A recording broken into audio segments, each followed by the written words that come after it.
ወንጌል ሉቃስ ምዕራፍ 1 ካብ 46 ክሳብ 56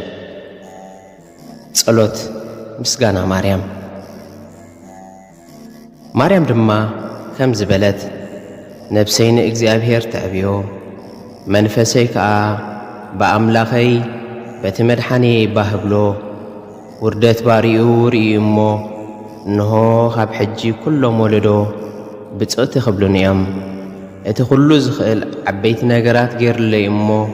ስሙ ቅዱስ እዩ ምሕረቱን ኣብቶም ዝፈርህዎ ንውሉድ ወለዶ እዩ ብቕልጽሙ ሓይሊ ገበረ ንዕቡያት ሓሳብ ልቦም በተነሎም ንሓያላት ካብ ዝፋንውቶም ኣውረዶም ንዝተዋረዱ ኸዓ ልዕል ኣበሎም ንጥሙያት ብበረኸታት ጽገቦም ንሃፍታማት ከዓ ጥራይ ኢዶም ሰደዶም ከምቲ ነቦታትና ንኣብርሃምን ንዘርኡን ዝገበሮም ንዘለዓለም ምሕረቱ እናዘከረ ንእስራኤል ባሪኡ ተቐበሎ ማርያም ከዓ ንሰለስተ ወርሒ ዝኣክል ምስ ኤልሳቤጥ ተቐሚጣ ብድሕሪኡ